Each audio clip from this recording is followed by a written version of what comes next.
Mark, what do you think you could learn as a team from that first half in particular on the defensive end? It seemed like the tone was really set in that first quarter, and then maybe Charlotte got a little loose in the second quarter. Yeah, I thought we came out very sharp on both ends. I thought we had great carryover from the training camp practices in the first quarter, and then we had a little bit of identity drift in the second, which could have been fatigue. It could have been a number of things, but I thought in the first quarter we were really, really sharp and looked really good.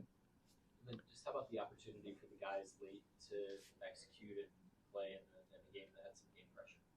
Yeah, anytime the scoreboard's on, we want to try to win the game, and those guys did a really good job of focusing possession to possession, came up with some big stops and big plays. CY had a great rebound. Zach had a great drive and then a great rebound at the end. Obviously, Jazzy got us afloat there offensively. So good contributions from all those guys. They've done a nice job so far in these games. Cason had extended minutes in that playmaking role tonight. What you seen like from him? Yeah, he was good. He's quietly. The team's performed at a high level while he's been an NBA player, but he's quietly been developing over that time, and growing. And his floor is so high, and he's so impactful. I think it's sometimes easy to overlook how much better he's getting, but he is getting better, in a lot of ways, and that's one of them. Ball. He's more comfortable with the ball in his hands. The game slowed down for him a little bit. First time you guys have gone to iHeart and J Will in the same lineup. What'd you like from that? Did you see what you wanted to see from that? Yeah, I didn't know what I wanted to see.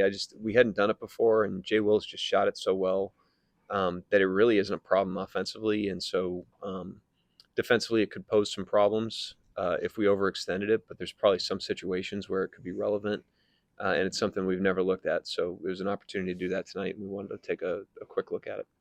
Shai hit the ground running. What is it about his process and what you've seen from him that allows him to just pick up kind of where he did tonight?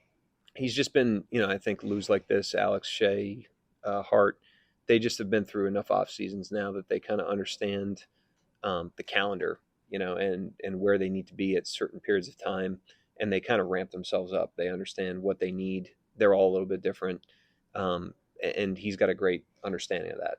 So he was kind of in his first preseason game mode tonight. I thought all those guys pushed physically. The first two mandatories of the second quarter were called within the first 2 minutes, and so that was a long second quarter, which was good for us. We had to push through a little bit, but I thought all those guys did a really nice job. Along those lines, Coach, just how special is it when you have someone like Shai put forth that type of effort in the first quarter of a preseason game? And just, I know you talked about it a lot, especially last year, just in the past, but just how unique is that to have just a special player like that set that type of example in the preseason? I mean, we got competitors, so you put them in a practice scrimmage, and they're going to try to win. And then, like I just said, I think those guys that have been in the league now for some time kind of learn the paces, and they know the importance of these games in terms of getting themselves ready and getting the team ready, getting their teammates ready. And I thought they were in that mode from the jump tonight. You guys had a lot of people to throw at LaMelo tonight. Just what you like about the approach and I guess the group effort it was to make things difficult for him. Yeah, it was good for us. He's a dynamic player that's slippery, and he's got great range, and so it's a good look for us. They all of them. Miller, Trey. Those guys are tough covers because of how much of the floor they use, and so you got to go play them, and it extends your bigs a little bit. It was a good game for us from that respect. You talked about Cason earlier. Can you remember a shot that you've seen in person crazier than the one you hit? Yeah, we had the play 2 years ago in Utah. It was like the 80th game of the season, and the ball got stuck on the backboard, and it didn't. It was a jump ball. I've never seen that before. Anybody else?